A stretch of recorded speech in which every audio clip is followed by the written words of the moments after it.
সজনা একটি বৃক্ষজাতীয় গাছ। সজনা শাক বা ডাঁটা ফল একটি সুপরিচিত, ব্যয়বহুল ও সুস্বাদু সবজি। বাংলাদেশের সকল স্থানে এই সজনা গাছ পাওয়া যায়। আমাদের দেশে 2 থেকে 3 ধরনের সজনা গাছ আছে। সজনা কাঁচা লম্বা ফলগুলো সবজি হিসেবে খাওয়া হয়। সজনা ডাঁটা কতটা উপকারী তা হয়তো অনেকেরই অজানা। মানবদেহের জন্য সব পুষ্টিগুণ রয়েছে এই সজনে ডাঁটায়। চলুন জেনে নেই সজনে ডাঁটার উপকারিতা সম্পর্কে কিছু তথ্য। কৃমিনাশক হিসেবে সজনার ব্যবহার খুবই গুরুত্বপূর্ণ। সজনা খাদ্য হজম প্রক্রিয়ায় সাহায্য করে। বদহজম কিংবা কোষ্ঠকাঠিন্য দূর করতে হলে সজনার রস খাওয়া প্রয়োজন। সজনার তরকারি খেলে খাদ্য হজমের ক্ষমতা বাড়ে। সজনা শরীরের প্রতিরোধ ব্যবস্থাকে শক্তিশালী করে। শরীর থেকে বিষাক্ত দ্রব্য, ভারী ধাতু অপসারণ ও শরীরে রেডিয়েশন ও কেমোথেরাপি নিতে সহায়তা করে। সজনার ফল নিয়মিত রান্না করে খেলে বাত ব্যথা থেকে রেহাই পাওয়া যায়।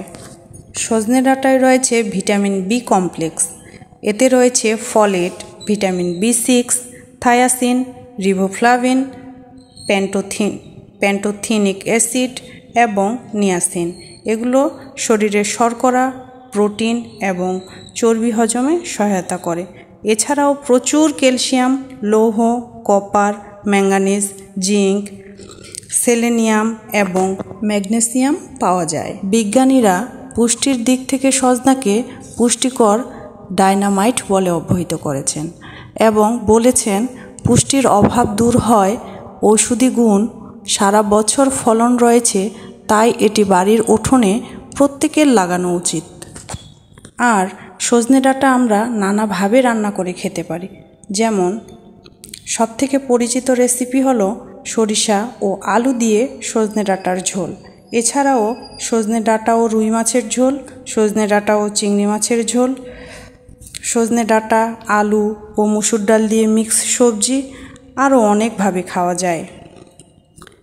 তাই সজনের এই ভরা মৌসুমে সজনার তরকারি বা সজনে ডাঁটার ডাল রাখতেই পারেন আপনার প্রতিদিনের রেসিপিতে।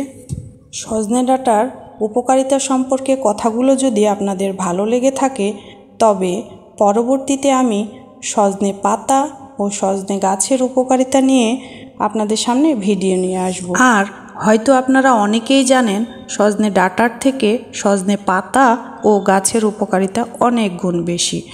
তো আমি চেষ্টা করব সজনে পাতা ও গাছের যথেষ্ট তথ্য সমৃদ্ধ ভিডিও আপনাদের মাঝে উপস্থাপন করতে।